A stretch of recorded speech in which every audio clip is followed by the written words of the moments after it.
That hurts. Ah, Professor. Thanks for stopping by.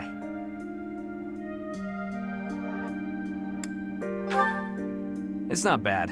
I was even told I'd be cleared for service starting tomorrow. Besides, I got this scar fighting for you.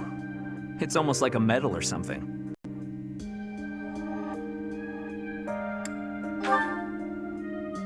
When I thought you were going to be killed for real, my reflexes kicked in. I reacted without thinking. It doesn't mean I've stopped being jealous of you. But come on, I can't help but look up to you. If I'd had the guts to run away from home, I wonder if I would have cared as little about my crest as you do yours.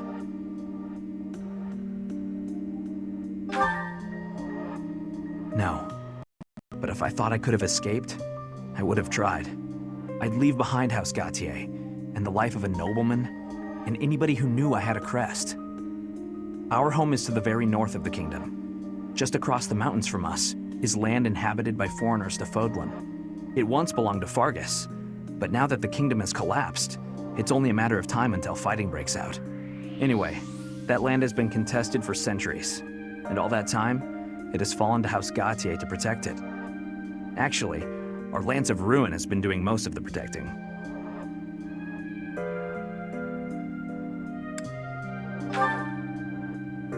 Those were dangerous times. One wrong step, and we would have lost our relic to the church. My father was afraid that the church would try to keep the lance, so he entrusted it to me. If an emergency arose, I was supposed to be called back home. I guess those very situations are why my family values crests so much. Since I bear a crest, my parents made sure I was never left wanting. My older brother didn't have one, and so when I was born, he was pushed aside. You know, he once shoved me in a well. He left me on the mountainside in the middle of winter, too.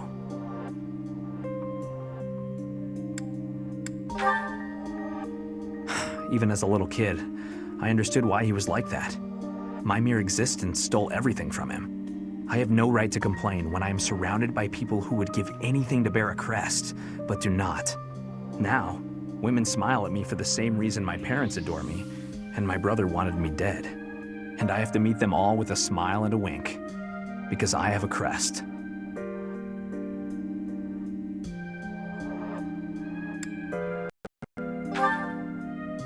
Yeah, it's late to admit it, but I get you. It would be best just to tell them to heap their empty praise elsewhere. Anyway, it was pretty unreasonable of me to resent you. I'm really sorry about that. And I want to say thank you, Professor. Seriously, thank you. Before I met you, I'd gone my whole life knowing there was another way for me to live. So, from the bottom of my heart, I'm glad we met.